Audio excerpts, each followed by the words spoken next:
Today, James is going to take us into one of the great divides that exist in our world. It existed when James wrote his letter in the first century, and it exists to this day in the 21st. That's quite a long track record. This one divide has been present throughout time and history, plaguing civilization after civilization, and has single-handedly caused the most conflict, the most number of wars, the greatest number of social problems. And if you're thinking, what is it? It is the divide between the haves and the have-nots, between the rich and the poor. You know, we watch shows on the rich and the famous, and we know something of that lifestyle. We know less about the poor because most of the time we want to turn away. We don't want to look at poverty. Going into the pandemic, on the front end, back in 2019, around 34 million people in the United States, about 10% of our entire population, lived in that kind of poverty. The pre-tax poverty line for a family of four in the United States is just under $26,000 a year. Right now, that characterizes nearly 18% of the population. But that's nothing compared to the poor in other parts of the world. Over 700 million of the world's inhabitants live in extreme poverty, which means they live on less than $2 a day. Actually, the exact amount right now for that level is $1.90 a day. I've seen that poverty firsthand. I've seen it in Zambia. I've seen it in South Africa. I've seen it in Jamaica. I've seen it in the Dominican Republic. I've seen it in the Philippines. I've seen it in Ethiopia. I've been to over 40 countries in my travels over the course of my life, many of them among the poorest of the poor nations on this planet. And you just can't unsee it. But you don't want to unsee it once you have. You want it to be seared into your heart. But I know many haven't seen that kind of poverty. Let me take you there courtesy of something that economist Robert Heilbronner put together to introduce us to the way so many have to live in our world. It was a walkthrough of what it would take to transform the average American home into the typical dwelling of what could easily be said, the majority of the world's inhabitants. Not even someone living in extreme poverty, just real everyday poverty. He says we would have to begin by invading the house of our imaginary American family to strip it of its furniture. Everything goes. Beds, chairs, tables, TV, lamps. All that can be left for the family is a few old blankets, a kitchen table, and a single wooden chair. When it comes to clothing, every member of the family may keep his oldest suit or dress, and then one shirt or blouse. The head of the family gets a pair of shoes, but not the wife or children. Then comes the kitchen. All the appliances have to come out. The cabinets will have to be emptied. All that can stay is a box of matches, a small bag of flour, some sugar, and salt. A few moldy potatoes already in the garbage can have to be taken back out because that'll provide much of the night's meal. You can add a handful of onions, a dish of dried beans. That's all. Everything else goes. Meat, fresh vegetables, canned goods, everything, all gone. Not only do we have to strip the house this way, but we have to eliminate and dismantle the bathroom, shut off the running water, take out all electric wires. Next, take away the house itself. The family must move to the tool shed. Things related to communications go. No more newspapers, magazines, books, internet access, that kind of thing. Not that they're missed, since we also have to take away the family's literacy. Instead, all that can be left is one small radio. Government services must go. No more mail delivery, no more fire department. There's a school, but it's 3 miles away and consists of 2 classrooms. There can't be any hospitals or doctors nearby. The nearest clinic will be 10 miles away and tended by no more than a midwife. It can be reached by bicycle, provided that the family has a bicycle, which is unlikely. Finally, we come to money. They can be allowed a cash hoard of $5. And that is only allowed to prevent the main breadwinner of the family from experiencing the tragedy that came upon one man who went blind because he couldn't raise the $3.94, which he mistakenly thought he needed to receive admission to a hospital where he could have been cured. So why am I bringing all of this up? Because James is going to bring it all up. He has words for those with money, and then he's going to have words for those without money. Those who hire and those who are hired. Words for the haves, words for the have-nots. And he's going to start with the haves in his typical blunt style, if you've been with us. So we're at James chapter 5, beginning with verse 1. We read, excuse me. Look here, you rich people. Weep and groan with anguish because of all the terrible troubles ahead of you. Your wealth is rotting away. Your fine clothes are moth-eaten rags. Your gold and silver have become worthless. The very wealth you were counting on will eat away your flesh like fire. This treasure that you have accumulated will stand as evidence against you on the day of judgment. For listen, hear the cries of the field workers whom you have cheated of their pay. The wages you held back cry out against you. The cries of those who harvest your fields have reached the ears of the Lord of heaven's armies. You have spent your years on earth in luxury, satisfying your every desire. You have fattened yourselves for the day of slaughter. You have condemned and killed innocent people who do not resist you. Now, when you read that, your first thought is, that is heavy. And you're right, it is. But he meant it to be. James is after a very specific person. The one who's not just wealthy, the one who doesn't just make the wealth the center of their life. He's talking, those two things are there. But he's targeting a wealthy person who makes wealth the center of their life and who uses their wealth to take advantage of the poor, or gained their wealth by taking advantage of the poor. People who are making money everything, hoarding it, building it, stocking it away, not being generous at all, spending it all on themselves, living lavishly and opulently, and made it on the backs of people they exploited and cheated. Men, women, and children who labored for little or no wages under horrific conditions, but because of their vulnerable condition could do nothing about it, even to the point of their death. And James isn't just using figurative language here, because in that day, if you didn't have access to some land, it was almost a certain death sentence. Let me tell you what I mean. If a poor person got in the way of a rich person, let's just say that the poor person had a little bit of land that the rich guy wanted, he could take the poor person to court. The poor person couldn't be able to afford the equivalent of a defense attorney. He couldn't afford the equivalent of someone who could research titles and claims, kind of using some modern language here, but you can get the idea. The rich person could get the land legally, throw the person out without anything. And the poor person without land had no way of making money. He had no way of growing food, no way of having livestock. There's no way. He was already a subsistence farmer growing what he needed to eat. So as James would say, in essence, that killed him. They would slowly die of starvation, malnutrition, or lack of shelter. It would be akin to a death sentence. Now, none of us would consider ourselves even remotely like that kind of person. We don't have the kind of money to even begin oppressing people, and if we did, we don't have that kind of heart that would oppress people. So you might be wondering if James really has anything for you and me to chew on here. I think he does.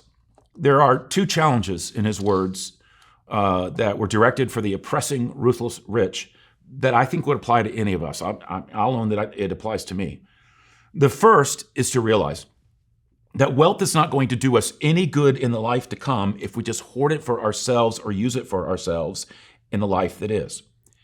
That's a lesson for all of us. I mean, right now, we all know what money does. It buys us things, affords us things, allows us to rise above things. We can use money to get first-class seats and front-row tickets and name-brand clothes. Money can keep you out of lines and out of court and out of mowing your lawn and out of cleaning your house. But in the life to come, that could be the very source of our judgment. Not because money itself is bad. It's not. God gives us the means to earn money and gives some of us the ability to earn large sums of money. There's nothing wrong with that. And you might be doing really, really well right now in the earning world. But if you're smart, you'll see all that as a God thing, that he's trusted you with those resources, which means that you'll see you've been given that money for the purpose of, yes, caring for your needs and things, but also honoring him, using it in ways that advance his kingdom and build his church. That would be smart. But we can be dumb. Dumb would work like this. The more you make, the more you put away, the less you give. God brought the gain into your life. But instead of, at some point saying, I've got enough, I'm fine, and increasing your giving and doing important things with it, you just buy larger houses and better vacations and more expensive clothes and higher end furniture and more tech toys.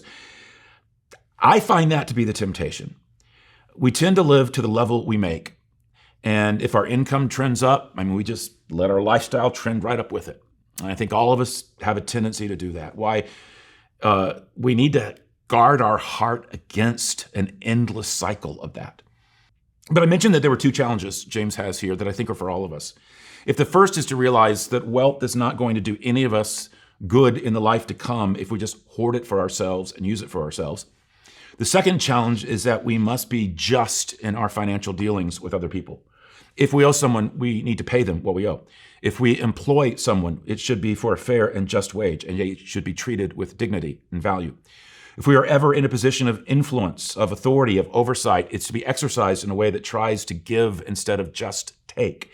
If you are an employer or a manager, then that's the challenge. Now, for those of you who might be thinking, yeah, but I'm not an employer or a manager. I don't have anyone under me like that. Well, see, I would say that you do. You just may not be thinking about it. What about the waiter or the waitress who serves you in a restaurant who relies almost solely on tips?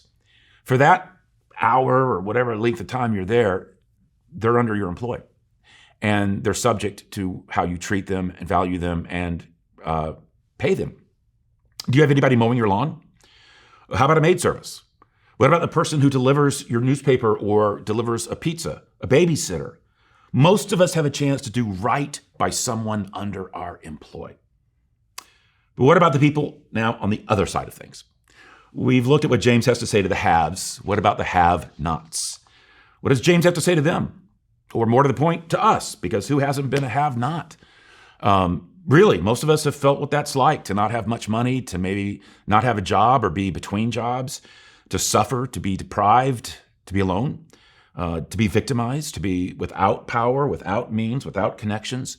Right now, you might be in a pretty tough have-not season of your life. Here's what James would say to you.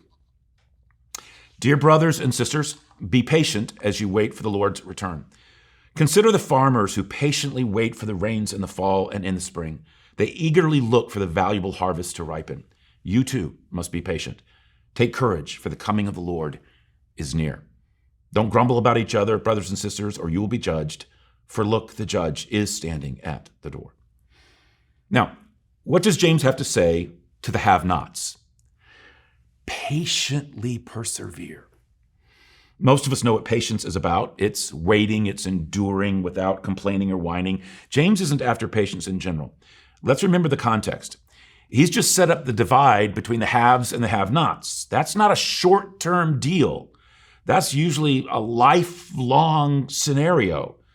It's tough to break out of poverty.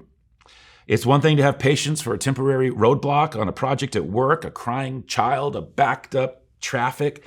It's another when patience is needed for a season, the barren womb, the wayward child, the struggling marriage, the chronic pain or illness. Those aren't short-term things. And short-term patience won't get you through them. What's needed is long-term patience. Now, how do you get long-term patience? What's behind someone who has long-term patience? Well, I'll tell you how you won't get it. You won't get long-term patience, have long-term patience with short-term vision. If your focus is on this life only, you'll find it very difficult to get through this life only stuff. Now, let me talk to those of you who are Christ followers. I know not all of you are, but let me talk to those of you if you are. You know this life isn't everything, but this life is just shadows, that real living hasn't even started yet. Jesus told us over and over again to take our eyes off this world and focus them on eternity, on the life to come. And one of the big reasons is because when most of the pain and suffering and anguish and injustice of this life will finally be resolved, will be in the life to come. The Bible's very clear about the life to come for those in Christ. Just look at these words, listen to these words from the book of Revelation about heaven. He will wipe away every tear from their eyes. There will be no more death or mourning or crying or pain. Nothing impure will ever enter it. When will the tears finally be wiped away for good? Not in this life, but in the life to come. And when you study those who have endured horrific things, you see this in play. But James didn't just say patiently persevere by remembering the life to come, but to do it with a certain spirit. Did that last line stand out to you a little bit? Where it said, Don't grumble about each other, brothers and sisters. Okay, stop there and marvel at something with me, okay? Remember that first, James took on those who were wealthy, made wealth the center of their life, and had gained, and then by taking advantage of the poor. Then he turns to the poor who are subject to that, and after encouraging them that this life is not the last word, that they can look to the life to come, he tells them, don't grumble or complain. Grumble and complain against who? He said, your brothers and sisters. Okay, this is what could get lost in this whole study. Remember the dynamic of what's happening here. This is what you don't want to miss. James is writing this letter to Christians, all of them followers of Christ. The wealthy he just took to the woodshed and the poor that were subject to them, both in the same church. The Christian movement was this radical coming together of rich and poor and male and female and Jew and Gentile and slave and Roman official, all equal in one now in Christ. As we noted earlier in the series, the poor in a Christian assembly could be found teaching the rich. A slave could be the pastor of a Roman centurion. This was a societal, cultural revolution, and it was all brand new. So James is trying to help this new community be that new community.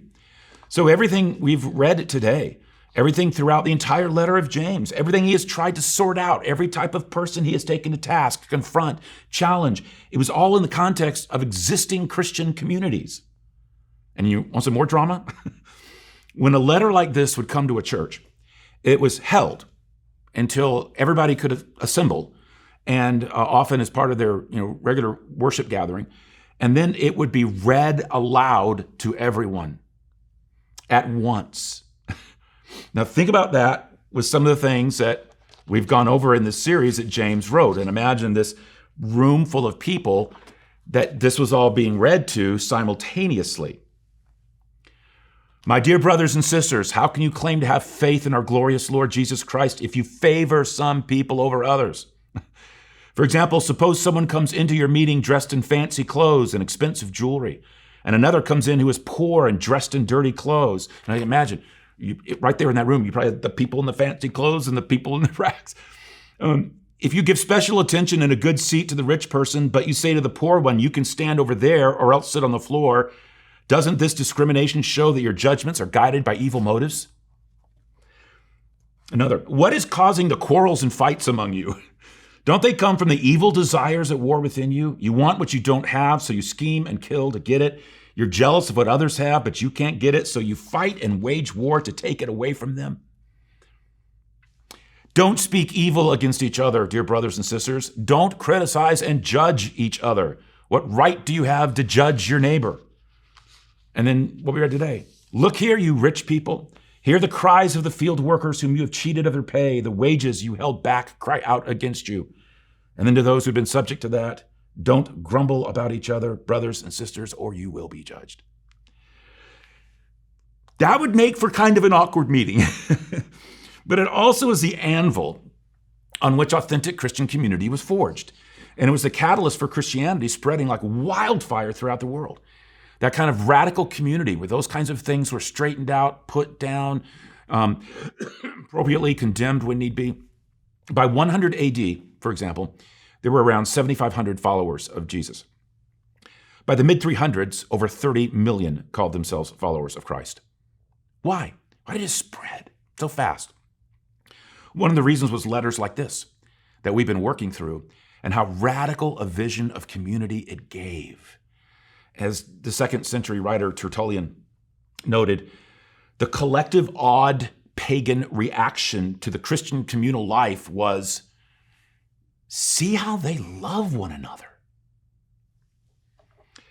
Well, let's read how James wraps this section up. He gives one last word of encouragement to those in pain, to those going through a difficult season of life. In the final 2 verses of this section, he writes, take the old prophets as your mentors. They put up with anything, went through everything, never once quit, all the time honoring God. What a gift life is to those who stay the course. You've heard, of course, of Job's staying power. Job was an Old Testament figure, if you're not familiar with him, who went through enormous suffering. But in the end, he saw some of the reasons for it, and certainly the blessing in hand of God's care and provision for him at the end. But he said, you've heard, of course, of Job's staying power. And you know how God brought it all together for him at the end. That's because God cares right down to the last detail. James goes back to the suffering poor and encourages them again by reminding them to have patience, perseverance. God knows what they're going through. James says, God cares about you. And in the end, whether in this life or the one to come, it will all be brought together for you.